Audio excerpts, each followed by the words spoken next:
I'm playing some guy from Indonesia, 1845 rating.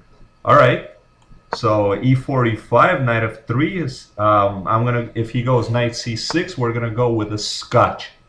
Yeah, so okay, we have a Scotch. I'm lagging a bit. We're gonna try to work around that. So let's see which line he chooses. Bishop c5. Yeah, I would say that's been the most popular move for black. So knight b3, that's the line I like against it. Bishop b6, I expect. Knight c3. Now either knight f6 or knight e7. Both are about equally popular, I would say. My opinion, knight e7 is a bit stronger. h6 is interesting. Not to allow bishop g5, but I don't think it's very good.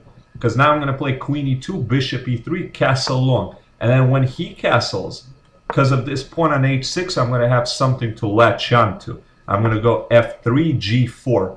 That's my plan. So right now, let's castle. If he castles f3 and then g4, h4, g5, and big kingside attack. That's our plan right now. So let's see what he does. Maybe he's going to realize that and he's going to try to delay castling, and perhaps maybe he's going to try to castle on the queen side. That's another idea. Okay, so he goes knight e5. Knight e5. So I guess he wants to go bishop e6 next, followed by bishop c4 perhaps. All right, let's go f3 for now. So I expect to see bishop e6. Okay, he castles. And now I'm thinking we're ready to start this pawn storm. Yeah, g4. Now I just did very straightforward attack. h4, g5, and looks very dangerous for black. I'm really not sure how black should handle it. So I definitely expect him to play bishop e6 here. But I think white's just up a lot of tempos here. I think black's in bad shape here. So let's see what he does. I'm really not sure there's any... maybe he's thinking about knight takes f3 here. But I don't think that's very good because, for example, queen takes f3, bishop takes g4. I go queen g3. If he takes on d1, maybe he takes on e3 first. So it's... Yeah, so he does that. He takes on g4 first. Okay, interesting. Maybe I shouldn't have allowed that, but I still think it should be good for white. Because even though he gets 2 pawns and a rook for 2 pieces, I think there's a lot of open lines on his king after that. And I don't know, I'm feeling pretty good about it actually. So we're going to go queen d2 for now. So he's going to take our rook, and I'm still not... sure how I'm gonna capture. Maybe with the king, because I don't really want to play knight d1 because our knight potentially is headed to d5. He adds this move. Interesting. Knight f3. I'm not really sure what the purpose of that is. I'm just gonna go queen f2 now. I'm not so sure that was such a great idea. Because his knight is blocking his bishop. Now he can't take my rook. So, I don't know. I really don't see that. I think knight f3 was just a big mistake. So bishop takes e3, queen takes e3. And now what is he going to do? It's not really clear to me. Next move, I'm just going to play bishop e2. Yeah, bishop e2, and I'm up a piece for 2 pawns. This should be absolutely winning. I have also open files for my pieces to attack. So we're looking very good here. Let's just play quick and confident. So knight d5, I'll be more than happy if he takes. So he plays c6, but now I have a new target on d6. So we're going to go knight f4 now. I fully intend to take this bishop, and he decides to take the knight, in which case I'm also happy. I'm very happy here. So he does this. We're definitely not afraid of that. Just going to go king b1. Okay, and yeah, I'm not quite sure like what exactly he's doing here. So he defends the pawn. Let's put the rook on the open file. Perhaps next move, knight h5 now is an idea. And okay, So should I still go knight h5? Is there a reason not to go knight h5? Yeah, let's go knight h5. So I wonder how he's going to defend that. Is he going to go rook g8? So knight g6, okay. Knight g6. And now I'm thinking queen d4. Queen c3 actually looks very good because that forces a trade of queens. Both queen c3 and queen d4 are both okay. I'll go queen c3. Just keep it simple. Keep it simple. I'm going to pre-move this capture. So this should be more than sufficient. 2 pawns for a piece. Should be a easy technical win, but we still have to we still have to take some care in this position. We can't get careless.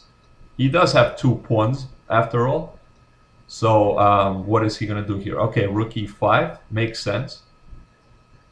Makes sense. We're going to go knight g3 for now. Temporarily retreat. Next move. I'm thinking probably knight f5.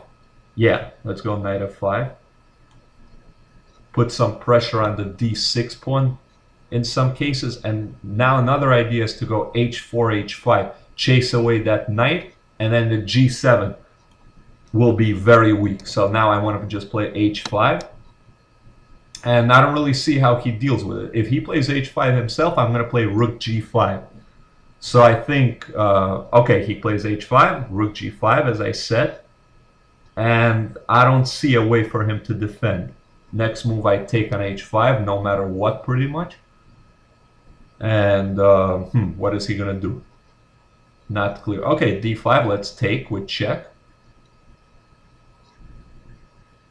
And now, should we just take on d5? Yeah. Yeah, let's do that. Let's take on d5. Our knight is protected, so we're not worried about that. And now let's just play rook g5 with that. Maybe though he could play knight takes h4 here. But then rook takes g7. Yeah, then rook takes g7, so I'm not worried about that. So what else could he do here? Because next move, I'm just going to play h5. If he plays rook takes f5, that doesn't work because rook takes f5. So yeah, it looks like we're just winning easily here.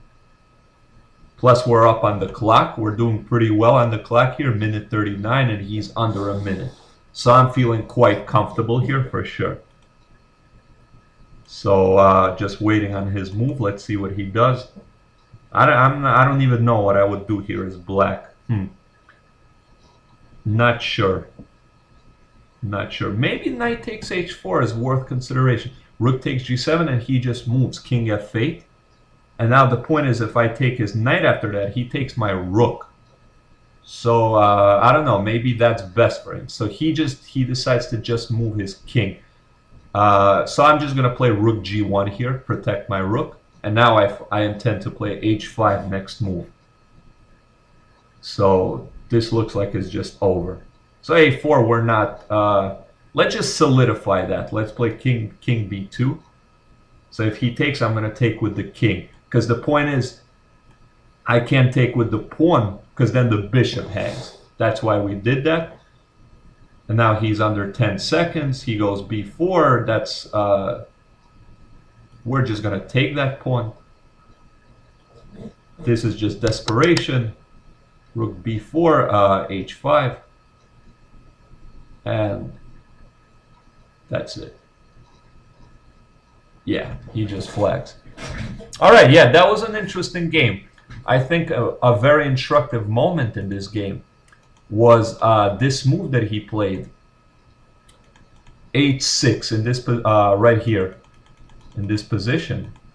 h6, I'm really skeptical about this move. Even though the idea is to stop me from pinning him with bishop g5 after he plays knight f6, the point is it's too slow. The position is too open to afford making moves like that. Plus, as you saw in the game, it gave me something to latch onto. After I played f3 and g4, I was already ready for an attack, h4 and g5. If he had not moved this pawn, it would be a lot harder to create an attack on the king side. So I think that game was actually pretty instructive. Hope you guys enjoyed it. Please subscribe to the videos. We're going to be doing interesting videos every day. Going to be very instructive. And see you guys later.